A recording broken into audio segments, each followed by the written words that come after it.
அப்புறம் குரு சுக்கிரனுடைய வீடுகள், சுக்கிரனோட இருக்கக்கூடிய கிரகங்கள் 11 7 11ஆம் அதிபதிகள் அப்படின்ற கணக்குகளில் வரும்போது ஒருத்தருக்கு ஒரு திருமணம் தானா அப்படின்றத ஒரு காலகட்ட அமைப்புகளில் சொல்லிடலாம். வணக்கம், நான் உங்கள் விக்கி ப்ரோஸ்.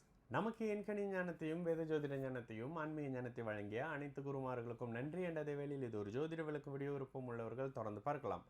நமது Vicky bros astrology YouTube, TikTok, Facebook மற்றும் இன்ஸ்டாகிராமையும் ஃபாலோ பண்ணியிருக்கக்கூடிய அனைத்து தோழிகளுக்கும் நமது நன்றிகள். ஒரு கேள்வி brother, according to marriage life 7th house is referred to first marriage, 11th house for second marriage and 3rd house for third marriage. When all three bhavagam have Guru Parvai but strongest in the 7th house close to degree calculation, ஒரு கல்யாணமான்னு கேட்குறீங்க. Okay, இல்லை brother, இந்த calculation சில இடங்களில் சரியாக வர மாட்டேது. என்ன, 7ஆம் பாவகம் முதல் திருமணத்தை கொடுத்தா 11ஆம் பாவகம் 2வது திருமணத்தை கொடுக்குது.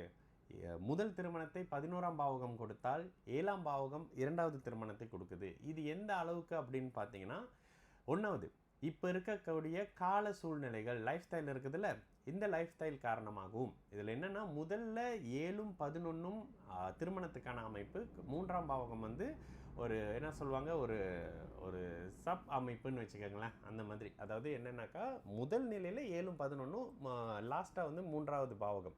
இதுக்கப்புறம் குரு சுக்கிரனுடைய வீடுகள், சுக்கிரனோட இருக்கக்கூடிய கிரகங்கள் 11 7 11ஆம் அதிபதிகள் அப்படின்ற கணக்குகளில் வரும்போது ஒருத்தருக்கு ஒரு திருமணம் தானா அப்படின்றத ஒரு காலகட்ட அமைப்புகளில் சொல்லிடலாம். இதற்கு அதிகமான அமைப்புகளை இன்னும் நம்ம பார்க்குறது எங்கள் சுக்கிரனை பார்ப்போம். நம்ம என்ன சொல்கிறோம், சுக்கிரன் இயல்பான நிலையில், நீச்ச நிலையில் இருக்கும்போது ஒரு ஆணும் ஒரு பொண்ணும் போதுமானது. சுக்கிரன் உச்சமான நிலையில் இருக்கும்பொழுது அது வேறு மாதிரி வருது அப்படின்ற சில கணக்குகள் வச்சுருக்கோம்ல.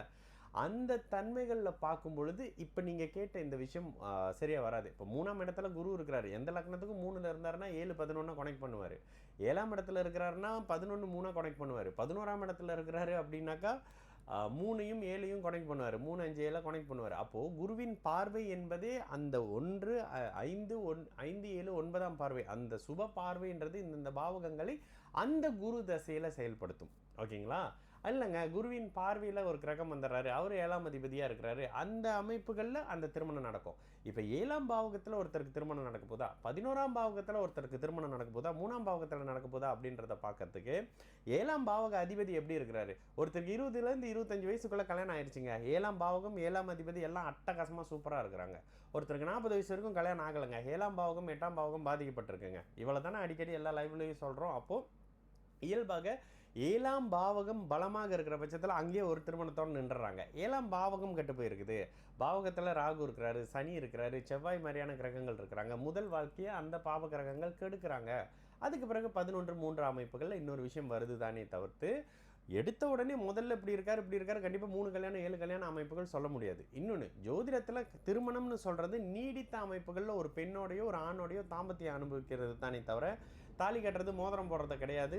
கல்யாணம் ஜோதிடப்படி சுக்கிரனுடைய வீட்டில் இருக்கக்கூடிய அமைப்புகளில் நீடித்த தாம்பத்தியம் எப்போ கிடைக்குதுன்ற மாதிரியான சில அமைப்புகள் தானே தவிர, கயிறு கட்டுறது, மோதிரம் போடுறது, சைன் பண்ணுறது திருமணம் கிடையாது. இந்த அமைப்புகளில் உங்களுடைய ஜாதகத்தையும் ஒரு செல்ஃப் செக் பண்ணி பார்த்தீங்கன்னா பிரதர், உங்களுக்கு தெரியும் எந்தெந்த அமைப்புகளில் என்னென்ன விஷயங்கள் நடந்திருக்குன்றது உங்களுக்கே கொஞ்சம் கிளியர் கட்டாக தெரியும். ஸோ செக் பண்ணி பாருங்கள், சரிங்களா? நான் உங்கள் விக்கி ப்ரோஸ். நல்லது நடக்கும், எல்லோரும் நல்லா இருப்போம். வணக்கம்.